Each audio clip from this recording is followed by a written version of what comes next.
A Knight v Dogs story. A story brought to you by Basic. The only reason I brought up a ranger plus dog being a counter was due to Fog of War. Otherwise, because the ranger could get a ranged attack before the dog comes in, thereby weakening them and making them do less damage when they come in. The problem we find with knights is purely due to cost. You can spam out way more dogs than you can knights, meaning you have an advantage purely in the number of units that the enemy has to deal with. And again, with how many you can spam out, it's not difficult to get crits with dogs. I would still argue that dogs have an automatic advantage just due to their cost even without Fog of War. But with Fog of War, I can't see any scenario in which they wouldn't be one of the most valuable units. Cheap, can easily get the first attack on basically any unit. They completely negate forests for the opposing player in a way that can't be efficiently countered.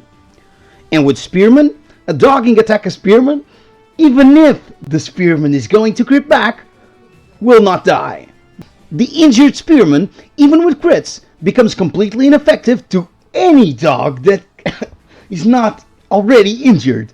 And given the fact that dogs outspawn Spearmen on a 3-to-2 ratio, it's incredibly easy for Spearmen to be overwhelmed with dogs. They also can't outrun dogs, meaning they are vulnerable to being attacked first. Even with knights, assuming both sides are making equal money each turn, making it a 3-to-1 ratio in favor of dogs. Assuming the dogs don't fight back, it takes a pretty significant number of knights one-shotting the dogs to be able to gain an advantage. If we assume all dogs are attacking other enemies and are guaranteed to be killed by a knight on the enemy's turn, it still means that the dogs are free to deal with damage as long as they don't die, which means the opponent is at an automatic disadvantage, since damage to their characters means less damage across the board, which also means that it's easier for dogs, which again are super spammable, to reach the point of being able to simply kill them, giving the dog spammer a free advantage in numbers as well.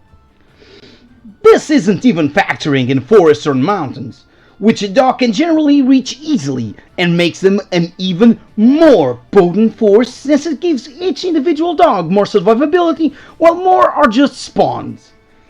Dogs have the benefit of being effective against the only thing cheaper than them, and practically more effective than most of the things that cost more than it, mainly due to their spammability. The only time I can find that dog spamming isn't effective against all other ground units is when the opposing player has more gold per turn than the dog spammer. In a 1-to-1 match, regardless of terrain, dog spam is more effective, and with Fog of War, they are flat out broken. The end.